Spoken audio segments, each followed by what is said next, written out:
So Democrats continue crying harder about the government shutdown that they caused. And it's like, you want to complain about people not getting SNAP benefits? Open the government. It's really that simple. Although, maybe don't, because that would mean that these Nicaraguan trans refugees won't be able to abuse the system anymore. Yes, you heard me correctly. This Oakland resident, moved to tears, had only been eating one meal a day.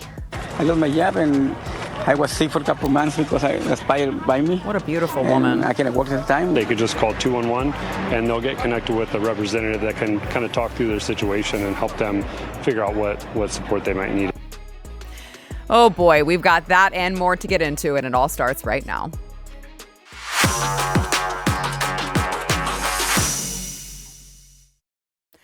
Welcome back to Sara Gonzales Unfiltered. Happy Friday. Is it? I don't know, because it's day 38 of the government shutdown. And I know that typically when the government shuts down, my go-to answer is, great, don't threaten me with a good time. I would love it if you guys would say shut down forever. Unfortunately, the federal government has made this country so dependent on them on purpose that we are getting to the point where there are very real ramifications. There are very real consequences to the Democrats not wanting to vote on this clean CR because they want illegal aliens to receive healthcare subsidies. That is what they are prioritizing ahead of Americans. And I just want to remember way back when Democrats would yell and scream. Donald Trump tried to use any money that wasn't appropriated by Congress. Well, I guess they're fine with that now. It's like Orange Man bad. Whatever he doesn't want to do, we want him to do. Whatever he does want to do, we don't want him to do. And that is the line that we draw every single time because Orange Man bad. We have an Obama-appointed judge from Rhode Island who ordered that the Trump administration must fully fund November SNAP benefits. Now, this is very confusing to me. I'd love for you guys to let me know in the comments what I am missing here. Please make sure you're subscribed as well. Hit the bell, gently tap the like button or smash it. You know, it's just your preference. I'm not here to judge. Just make sure to do it and comment. It'll help us out. But let me know, because I'm like, I don't believe, unless I missed a civics or history lesson, that it's the judiciary's responsibility to control the purse strings. I thought that the Trump administration couldn't do that until Congress expressed to them how to appropriate the funds. Like, I thought that was why we were where we were at. Let me know where I'm wrong. Now, let's talk about this activist judge, one of these rogue judges, once again for a second. As I mentioned, he was nominated by Obama in 2011. Oh my gosh, isn't that so shocking that another judge that was brought into this mess by Barack Obama is using his position to rule as the deep stater? This is my shocked face. Oh my gosh, that is so crazy. By the way, between him and his wife, they've donated more than $700,000 to Democrat committees, Democrat causes, Democrat campaigns. That's a lot of money. I would love to have like a quarter of that money to be able to donate to any sort of causes, let alone $700,000 to just throw over to Democrat causes. And he has a history with the Trump administration, ruling against them, including the DOGE cuts. So where the executive office, the executive branch can cut waste, fraud, abuse, corruption, where they can cut that, where they can save you money, Judge John J. McConnell Jr. says no. We want the waste and the fraud and the abuse. Don't you dare think of saving the American taxpayer money. He also had articles of impeachment filed against him in March. Obviously, that has not gone through because we are led by Mike Johnson, who is a do-nothing Speaker of the House. Yeah, I said it, and I meant it. Now, the Trump administration was already doing everything it could to get some of these SNAP benefits to people. They were trying to tap into these contingency funds that they have, but there is a limit. I know you're going to hear this Democrat talking point. The president wants people to starve. They're purposely not doing this. Actually, here's the thing. There's a limit to how much they can draw down, and they can only fund 65% of November's benefits, even with what they are working with the contingency funds. So the Trump administration has appealed this ruling because they said we can only draw this much because the other money is set aside for child nutrition programs in schools. This is Section 32 funding. So it's like, okay, you've got SNAP here. You've also got children who we don't want to starve over with their school lunches. So what the hell would you like for us to do, Democrats? Here's J.D. Vance on that. It's an absurd ruling because you have a federal judge effectively telling us what we have to do in the midst of a Democrat government shutdown, which what we'd like to do is for the Democrats to open up the government. Of course, then we can fund SNAP, and we can also do a lot of other good things for the American people. But in the midst of a shutdown, we can't have a federal court telling the president how he has to triage the situation. We're trying to keep as much turned on. We're trying to keep as much going as possible. The president and the entire administration are working on that, but we're not going to do it under the orders of a federal judge. We're going to do it according to what we think we have to do to comply with the law, of course, but also to actually make the government work for people in the midst of the Democrat government shutdown. It's actually so insane that the judge is just like, no, you just have to do this. I'm just going to rule that you need to do this. Why don't you rule, Judge John J. McConnell Jr., whatever the hell your name was? Why don't you rule that the Democrats reopen the government and stop holding America hostage? Why don't you make that ruling, Judge? If you're just making up powers that don't belong to you, why not add that to the list? And it's just like looking at this, it's like a train track, right? Democrats, they are the train. They're on this speeding train straight to hell, by the way, if the Democrats are on it, can we just say? And you've got a fork in the road. And on one side, you have the people with the SNAP benefits. And then on the other side, by the way, many of these obese. I'm just going to be honest with you. I see a lot of them whining and crying and complaining about losing their SNAP benefits. And I can tell that the blubber on them is going to hold them over for at least another couple of months. So I don't feel as bad for them. On the other hand, on the other track, you've got hungry kids. The train's going to hit one of them. President Trump has the lever to decide which path the train will take, but both options are not great because of the Democrats. And again, tell me why I should feel bad that an illegal or a refugee or whatever the hell he is from Nicaragua who's confused about what gender he is. He's wearing a dress and a wig and he's like, I'm starving. I'm only eating one meal because I came to this country and now I'm just leeching off of the taxpayer teat. Please feel sorry for me. This Oakland resident, moved to tears, had only been eating one meal a day. I lost my job and I was sick for a couple months because I was fired by me. Wendy You Barrios. could just call 211 and they'll get connected with the representative that can kind of talk through their situation and help them figure out what support sure his need. name is Wendy. I mean, Democrats, if you actually feel bad for these people, you could just stop the train and reopen the government. Like, you could just do that right now.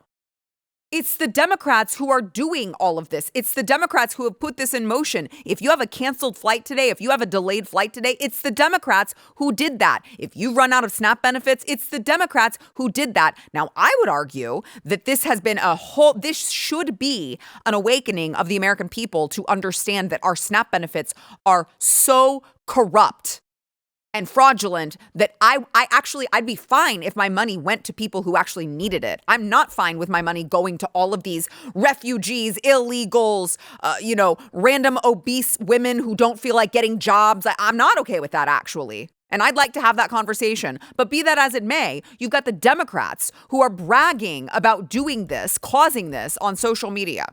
I think that there is no reason to surrender now, every reason to stand firm. When John Thune brings that vote out tomorrow morning to open up the government without dealing with the healthcare crisis, we are going to vote no once again. We are united in our opposition. We know.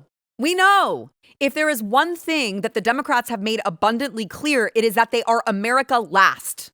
They are united in being America last. They are united in putting the American citizen last. They want to send your money all the way to Ukraine. They want to send your money all the way, fund all these foreign conflicts, both sides, by the way, actually. Fund all these foreign conflicts. They want to ship your money off to fund drag shows in Peru. They want you, as the American taxpayer, to pay a ridiculous amount of your hard-earned money to fund corrupt SNAP programs, corrupt Medicaid, all of these programs that they want you to fund for America last. You don't actually get that, and they don't care. They've said it out loud. They don't care. They don't care that people will suffer. You had the second highest ranking woman in the Democrat Party in Congress, the minority whip, who sat there and said, I know families will suffer, acknowledged that families will suffer. I know that families will suffer, but it's the only leverage we have. It's the Democrats who don't care. Republicans have continued to put forward a clean continuing resolution to open up the government. There's no tricks. Just continue funding. But by the way, a bridge too far is funding illegal aliens' health benefits and subsidies. That is a bridge too far. We are America first. We're not going to fund that. This is a clean CR. If you care about America, sign it. The Democrats keep shutting it down, and then they're making up reasons why it's actually really scary. This clean CR is really scary, actually. I want to make sure that we're very clear about what Republicans have been doing. Any bill that they've put forth, they've always had some extra stuff to it. There's always been a poison pill to it. So I disagree with your characterization. What were the poison pills? What is it? Clean CR, please, or the continuing Janelle? Resolution. You say it's not clean. That was voted on in the House in mid-September. Here's what's important. I think what you're trying to do is shift the responsibility to Democrats. No. Here's what you're trying to do, ma'am. If you can't answer the simple question, what is the poison pill? You just accused Republicans of including a poison pill in this clean CR. What is it specifically? What is it? You can't say, because you know that it's you who is choosing this. And by the way, don't forget there's 53 Republicans in the Senate. I am not a mathematician. I do know, however, that when it requires 60 votes to get this continuing resolution through the Senate because of the filibuster, if it requires 60 votes and we only have 53 Republicans, you guys are the ones who are holding all of this hostage. You guys are the ones. Now, this could finally be the chance to get rid of the filibuster, which I know will be used against us in the future. But President Trump is now trying to figure out what are our plays? What are our options here? So here's President Trump on ending the filibuster. Don't be weak. Don't be stupid, Republicans. Fight, fight, fight. Win, win, win. We will immediately end the extortionist shutdown, get all of our agenda passed, and make life so good for Americans that these deranged Democrat politicians will never again have the chance to destroy America. They tried to destroy your country. Republicans, you will rue the day that you didn't terminate the filibuster. Be tough, be smart, and win. This is much bigger than the shutdown. This is the survival of our country. Terminate the filibuster, and let's live the great life that this country is capable of living. Now, we can have an argument about whether or not ending the filibuster, terminating the filibuster would come back to bite us. But what I will tell you is, you tell me who is more interested in opening the government and making sure that people in need get what they need. You tell me, President Trump, who is willing to say, end the filibuster if that's what you have to do, but we need to reopen the government. Americans are counting on us. Or people like Jamie Raskin, all of these Democrats who have called on abolishing the filibuster before, but now all of a sudden, let me tell you why it's not a good idea. Getting rid of the filibuster. That's actually something that you wanted to do when Joe Biden was president and things weren't getting through the Senate. Look, is that an area where you agree with them? We don't need a procedural fix at this point. So you wanted the filibuster to be ended when Biden was president, but now, no. You know, I'm not in the Senate, so I've got no say in that. Not even an opinion. These Democrats always have opinions on literally everything. All of a sudden, I can't.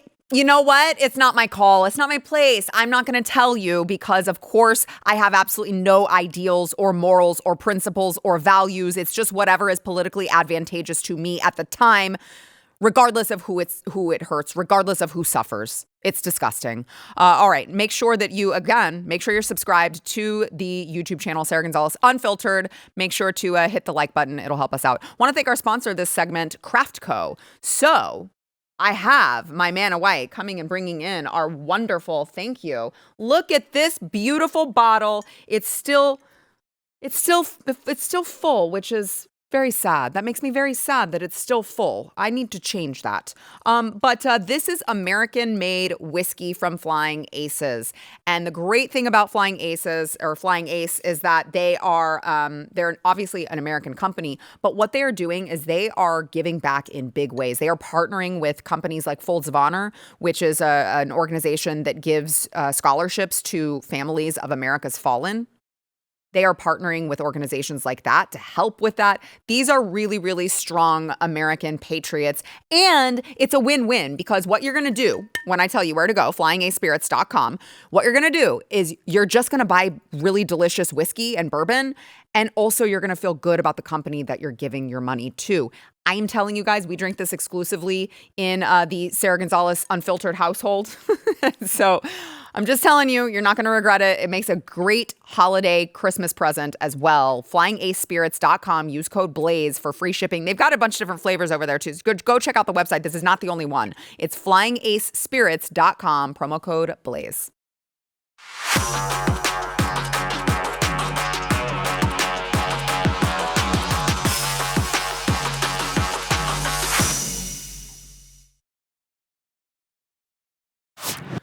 Those of you who frequent social media platforms, specifically X, may have seen a story going around right now by being propped up by the left-wing media, that I would like to just set the record straight on. This is another Maryland father situation. He's just a poor Maryland father who's being deported to El Salvador. I can't believe they would deport an American citizen to...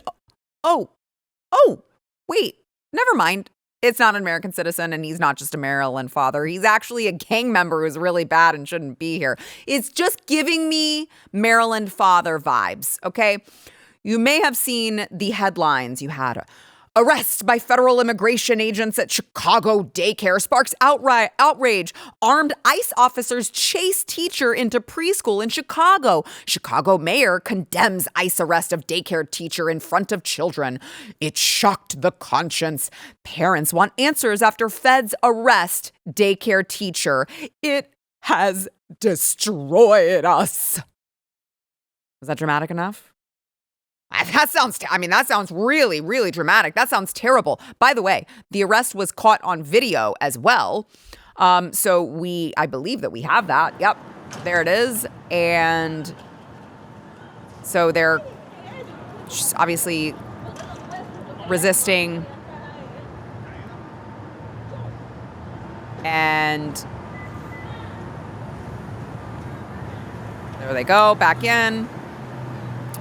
Wow, this is kind of boring to me. Like, I don't know what we're all up in arms about.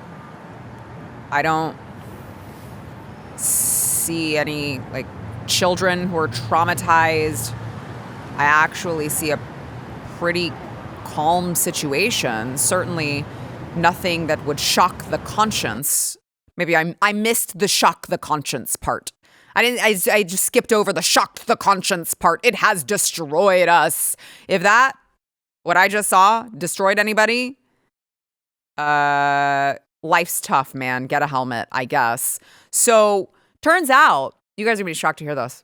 It turns out, this woman, not such a good person. I want to explain to you who was arrested. An illegal alien from Colombia, Diana Patricia Santillana Galliano. Why do they always have to have so many names? 1, 2, 3, 4. You just have the normal amount of names. All of these illegals and all of these refugees and migrants have so many names. My goodness. So she was here because the Biden administration released her into the United States. And last month, apparently, she reportedly paid for human smugglers to illegally bring her 17-year-old and 16-year-old children into the United States via the southern border. And Not sure if she knew this before. Certainly she knows it now that facilitating human smuggling is actually a crime. It's not a good thing to enrich the coyotes' pockets, to bring a 16 and 17-year-old on a dangerous journey where there are lots of rapes and crimes that occur along the way. And by the way, you're going to be shocked to hear this as well. The facts of her being a daycare worker may have been greatly exaggerated by the... What? The media would never exaggerate something like that to try to make ICE look bad for patrolling and cleaning up our streets and keeping Americans safe. DHS actually said ICE law enforcement did not target a daycare. Officers attempted to conduct a targeted traffic stop of this female illegal alien from Colombia. Okay, so they tried to stop her in the car. Officers attempted to pull over this vehicle, which was registered to a female illegal alien, with sirens and emergency lights, but the male driver refused to pull the vehicle over. So I'm just going to stop right there for a second, okay? Here's what we know so far. The woman was in her car. It was registered to her, I assume, female illegal alien. And they ran the sirens, they ran the lights, they tried to pull her over, but the male who was driving her car didn't pull over. So what happens next? Law enforcement pursued the vehicle before the assailant sped into a shopping plaza where he and the female passenger fled the vehicle. They ran into a daycare and attempted to barricade themselves inside the daycare, recklessly endangering the children inside. The illegal alien female was arrested inside a vestibule, not in the school. So if you want to be mad at anyone for, shocking the conscience? It shocked the conscience. It has destroyed us. I personally think that ire could just be turned onto the illegal and her cohort who decided to run into the daycare to seek refuge when they weren't already there. They were completely endangering children, bringing all of these children into this situation that they didn't have to, which, by the way, I would hope that a daycare had better security than just having illegal aliens running in the middle of the day, and they can just do that. If you want to be mad at someone for that situation, maybe be mad at the illegal who put the daycare in that situation in the first place, but that would require critical thinking. The Democrats don't have that. The mainstream media certainly doesn't have that. And so instead, let's just blame ICE for targeting, quote, targeting a daycare. It's just that the American people are just done with this.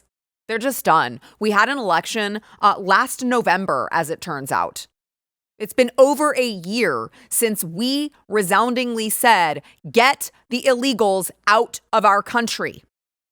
We didn't say, get the illegals out of our country, except when they run inside daycares, except when they try to hide, except when they ask pretty please, except when they have kids who they've brought into this situation and the kids are sad about it. No. I'm sorry, if you'd like to be mad at anyone for putting these children in that situation, be mad at the illegals who did it in the first place, period.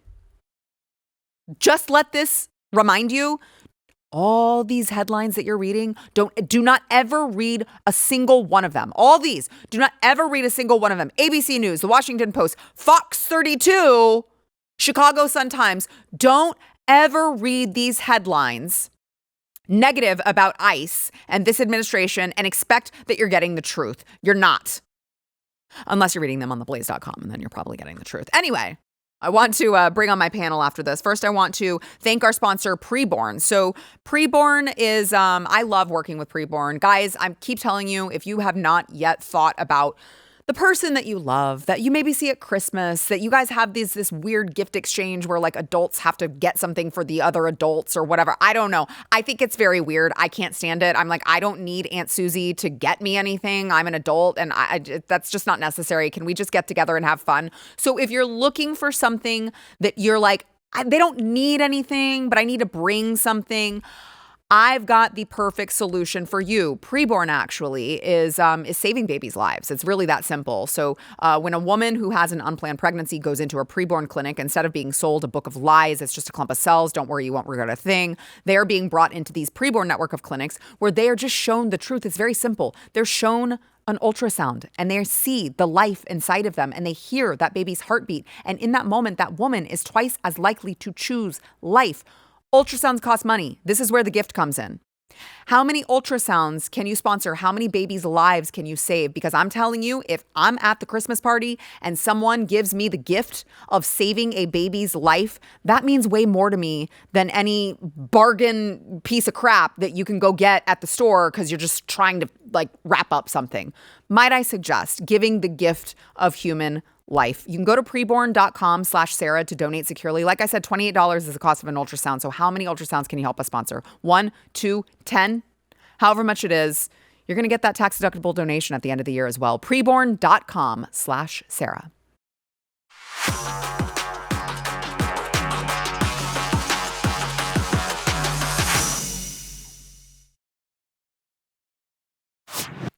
Welcome to the show. We have Jaco Booyens, Blaze TV contributor, and also, of course, founder of Jaco Booyens Ministries, which you can go help. And I would encourage you to do so at helpjbm.org.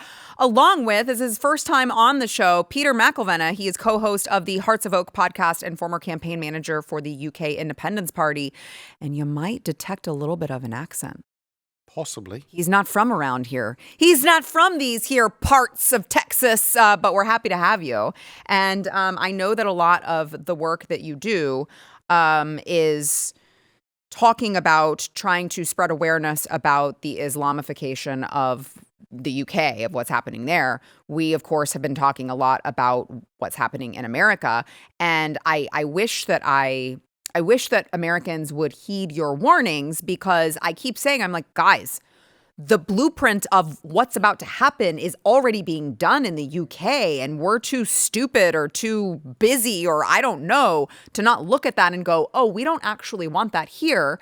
And now you have Zohran Mamdani, the new Muslim communist mayor of New York City, and that's not even... I mean, it's him. It's also Dearborn, Michigan. Yes. It's also Minnesota. We've got the beginnings of this. Am I exaggerating this? Am I being hyperbolic here? No, and Mamdani basically carries on what we've seen in London, or Londonistan, as Melanie Phillips called it, because Sadiq Khan is a far-left socialist Muslim mayor. The only thing is Mamdani is probably better spoken and better on PR. That's the concern. That's scarier. It is scary. But you look at London has fallen. You talking to Jaco before we went on about the history of the UK. You got a phenomenal history, and you kind of think if you got the history, surely that holds you for the future, but it doesn't. You still have to fight every day for your freedoms, and sadly, we haven't. And I think for the US, it's a situation where here in the US, you think, surely not. Surely we can't fall to Islam. Surely not Texas. And yet you've got, going to be 500 mosques by the end of this decade. Yeah. Your halal food industry is growing at double, 15%, I think, a year. So there are huge changes happening in Texas. And I talk to Texans and they say, no, but this is Texas. I say, yes, but you need to look at the facts, because it is happening right before your eyes. So my concern is the US follow the UK's example on falling to Islam because of multiculturalism, because of tolerance. Right. And we want to give others. But what Islam brings is something very different, a lack of integration, very forceful in pushing an agenda, whether it's food, whether it's the legal side, whether it's education, across the board. And I worry you'll follow the same.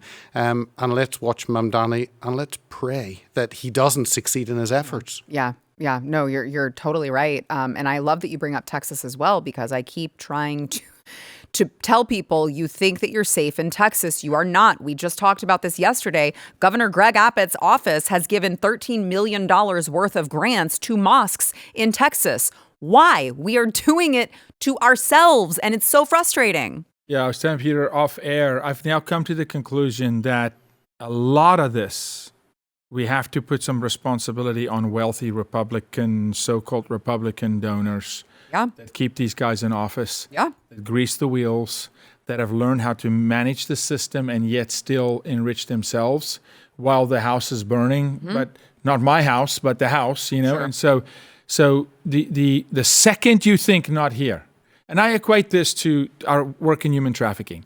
I'll show you every single state, every zip code that says not here. It is rampant there. Because enemy says, great, you're willing to lower your defenses. You're willing to have no situational awareness. You're willing to just believe, que sera, sera. Texas, come on, not here. That's the place they're going to take. Right. That's the most vulnerable spot. The place where they are diligent, vigilant, wake up in the morning. Let's progress the American way of life. Yeah. Let's progress the Judeo-Christian way of life. But how do you do that? We advance it every single day. We teach our children the history. We take territory. The second you sit back, it's a spiritual battle. Scripture tells us you battle not against flesh and blood, but powers and principalities. This is a spiritual war. I said yesterday to you, this is a civilization. Yes. Not a religion. Right. Yeah. This is a civilization. They don't operate like a religion. They play the long game. That's thousands of years unto the death of the infidel. Right.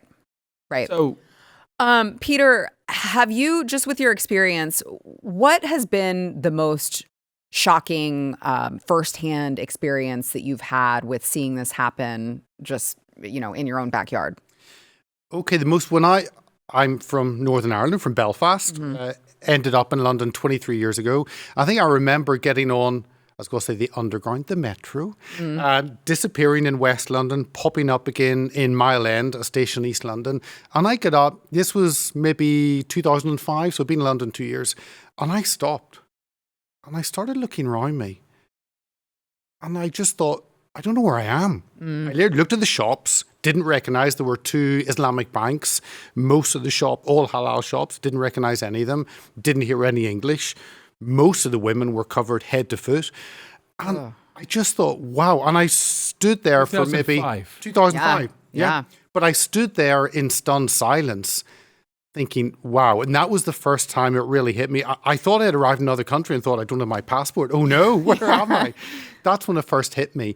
Now, the second part, the biggest thing that I've seen, the most shocking part of it has been the grooming gangs, which are the mass Muslim rape gangs that we have had happening for 6 decades now. And it came to the public's attention in 2012, front page of the Times newspaper in London. A journalist had spent 9 months investigating these gangs. That was the first time it came really to the public's attention, although the first report was 1975 up in North England. And we are now finding, where we are now is up to 1 million girls have been affected by this. We have had 90 trials in 40 towns, over 500 individuals charged for this. But, and of course, the police cover-ups, local officials cover-ups. You've got the courts collapsing cases. You've got the police arresting the fathers of 13-year-old girls that are being raped because the fathers are complaining. And they're banging on the door trying to rescue their children. The police arrest the fathers for breach of the peace. Wow. They arrest the girls for prostitution, 13, 14-year-olds. I just want to put context to what you're saying right now. I just quickly did math because this is how I operate. The numbers you just quoted, you quoted a 2.5% conviction rate. Yep. Wow. 2.5% conviction rate. Do you know we only have convictions in the U.S. on sex crimes at state level of 16%? When you bring that ideology and that radical faction in that literally have rape packs, rape gangs, 2.5%, 1 million girls? Yeah. Come on. I mean, so I of course have my own suspicions here based off of what I know, but I'd rather just ask you directly, what is the motivation for these the police force and all of these people to cover it up? I mean, you've got to be that's a very sinister thing to do. You're not talking about petty theft. You're talking about the rape of a young girl. Is it they just don't want to be called an Islamophobe? Is it that there's so many of them that are Muslim that they're the ones who are doing it? I mean, what would be the driving factor? Obviously, it's not the same for every single circumstance, but the overwhelming majority. Well, there are 2 words in the English language, I think in the American language also. And there are 2 words that actually people shut down immediately, and that is racism and Islamophobia. No one wants to be racist. Of course not. No one wants to be Islamophobic. And therefore, if that term is used about you, it immediately... Sorry, it was my fault. I didn't mean to cause offence. We are more worried about causing offence than we are about rescuing these guys. And Jaco knows this from all the work he has done. So what I would say is it's a fear of those terms. And I think it was two of the police officers, heads of the police forces, said they were worried of a race riot. They wanted to keep the peace. And you see this with the demonstrations in London, the weekly pro-Hamas demonstrations. You have a group of Jews that come with Israeli flags. The police arrest them because they don't want them to incite hatred against the pro-Hamas people that are calling for death to the Jews. Wow. And that's the situation. It's about an easy... Everyone wants an easy life. The police want an easy life. Sure. The courts want an easy life. So we find that the police... The path of least resistance is to turn a blind eye and ignore it because they don't want an uprising in those towns that are majority Muslim across the board. And the police think and the newspapers think and the public think, if this was really happening, I'm sure the community would have reported it. And yet we are having zero reports from the communities. Jaco's doing the 2%, and you kind it's part of their culture. Well, but it's also not how it works when you're a victim of a sex crime. Yeah. You don't just walk out the street and say, hey, I am. Right. They know that. Yes. That's why those communities can self-police. And I would say they're cowards. Those cops are cowards. Those lawmakers are absolute cowards. They're in a position because they're cowards. Because if they weren't cowards when they came in with the first, second, third, 10th rape, they would have shut it down like Chinatown before you get to 1 million girls raped. Now they can't get it back. Cowardice. Yeah, that's why, I mean, and I believe it when you say that they are just trying to live an easy life and sweep it under the rug. They don't want any uprisings. But it's like, guys, you're just kicking the can down the road. I mean, eventually this is all going to blow up in your face. Eventually, it's especially when you're worried about the uprisings are going to come regardless of whether or not you want it to. So you're going to deal with that now or you're going to deal with it later, but it's going to happen. It's part of their, as Jaco said, their civilization. Yeah. Look, you're going to have civil unrest when you do not have law and order. And when you start picking winners and losers, saying Hamas can march on Jew hatred because they're the majority, but the few Jew, you can't, right? When you pick winners and losers, everybody loses. That culture is going to lose, and it's going to lose big. And at some point, one day, and we had it here once before, you have a revolution. China's on the brink of a revolution. Yeah. You're just going to have, and then you have citizen on citizen. Perhaps here we have non-citizens committing crime on citizens because of cowardice from a former president of the United States. And I will say it, a governor of Texas that left the border open for 22, 27 months, you know, and then say, look how good I am. I shut down 450 yards of border. Okay. Yeah. And by the way, going back to that 13 million, because I can't get over it. I can't recall the exact number, so I won't try to cite it, but there is a number of the mosques that he is providing the 13 million to that have links to, like, they have extremist ties. They're working with CARE. They're working with these organizations that we know are terrorist related and terrorist sympathizers. So you couldn't even say like, oh, he's just trying to be a good guy and just, you know, freedom of religion and all of that. It's really, really dastardly stuff that's happening here. I knew that you were coming on, and I actually just happened to see there's a clip that's going around from Good Morning Britain this morning, and it's a 100-year-old veteran who, it's actually terribly sad to hear him talking about the future of freedom and saying, like, this isn't what I fought for at all. Watch. What does Remembrance Sunday mean for you? What is your message? My message is, I can see in my mind's eye those rows and rows of white stones of all the hundreds of my friends and everybody else that gave their lives for what? The country of today. No, I'm sorry. The sacrifice wasn't worth the result that it is now. Oh, well, I'm sorry. What do you mean by that, though? At this point? Also, I'm sorry to hear that. What we fought for was our freedom. We find that even now it's darn sight worse than what it was when I fought for it. That's just unbelievably tragic that to see. Is a human being that's not a coward. That's a human being that would have laid his life down then, and he would lay it down right now. And that should echo. That should be the number one clip for the next 7 months straight. It should shock every Brit and say, "What are we doing?" Yeah. I'm in DC every week, and I fly into an airport that's right by Arlington Cemetery, and I see Arlington Cemetery often because I take the bridge across, right? And you can't help it but just go, freedom costs lives. It took blood to set me free from my sins. It took blood to set this country free from slavery of a tyrant king, right? It took blood to win freedom. And then we squander it with a mamdami. I told Peter outside, because this free word is so effective. It sells so well. Nothing's free. Isn't that interesting, though? Because, I mean, you bring up a great point. And Peter, I'll let you weigh in on this. The free word is, but when it's freedom, somehow they're willing to just squander it away. You take the DOM off of it and just say free, and they're like, oh, yeah, I'm all in. It's true, but you talk about freedom from what? And you talk about actually watching that veteran, and on Sunday it's Remembrance Day, and he knew what he was fighting for. He had a belief that actually something was good and you had to fight for, and he saw there was something opposing that was wrong in terms of the Nazism. But we are now in a situation where the public don't know what they're fighting for. There's no sense of identity. I mean, ask someone what being British is all about. It's fish and chips and a cup of tea. Right. And they're all family, maybe, apart from Prince Andrew. But what is being British about? We have lost that identity. You still have that identity in some way. You're still holding on. We've lost that.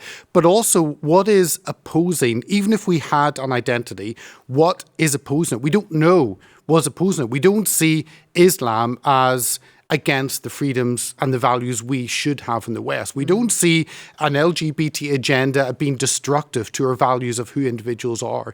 We no longer understand that. We are in the middle. You have one side that is confident. It knows what it wants. It has a system, and that is Islam, and it will push that. We have us on the other side thinking, we don't know what we're about. Maybe this is what we're about now. Let's welcome that in. And the problem is, whenever you remove what is important, and in Britain we've removed God as what our values are, and then we wonder why something has come into that vacuum, because we've opened ourselves up to that. Right. Yeah, you're absolutely right.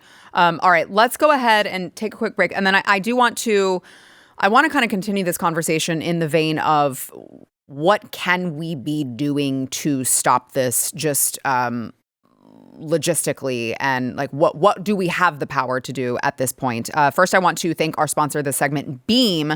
So Beam is great if you have trouble sleeping. It's a very, very wonderful product. We have it at our house, and they've got a cyber sale right now that's live for my listeners and viewers. It's their best offer of the year. It's only for 48 hours though. So don't sleep on this, okay? You're going to get up to 50% off with my code Sarah G. Now, when you read it, at the bottom of the screen, it looks like it's just saying Sarag. It's not. It's saying Sarah G. Okay, you can grab Dream for $32.50. That breaks down to only $1.08 per night for the best sleep of your life. It tastes. They've got like sea salt caramel, chocolate peanut butter. It tastes delicious. So if you're having trouble sleeping, especially if you're up worried about all of these, the Islamification of this country, go to shopbeam.com/Sarah G. Use my code Sarah G, and don't miss out. That is shopbeam.com/Sarah G. Promo code Sarah G.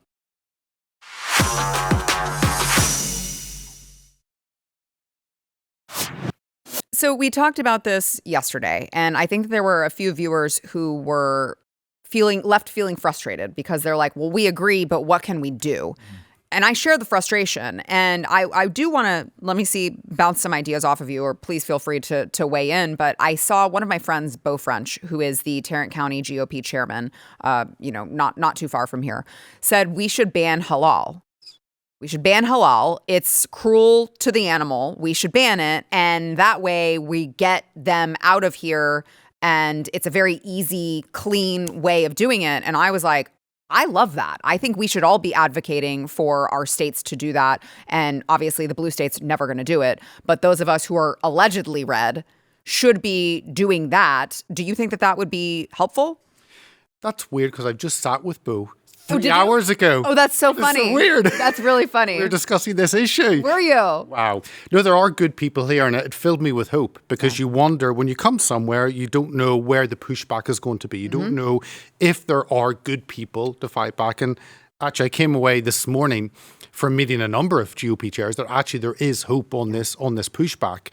But this is a multifaceted, and I think a lot of this. I know here you talk about we're going to ban Sharia law. We're going to ban Sharia law in that wonderful press release. Oh, wonderful. Right.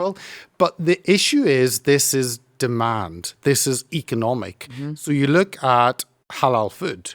Well, people need to eat and Muslims should have access, and there are a lot of Muslims, therefore we need to make it available.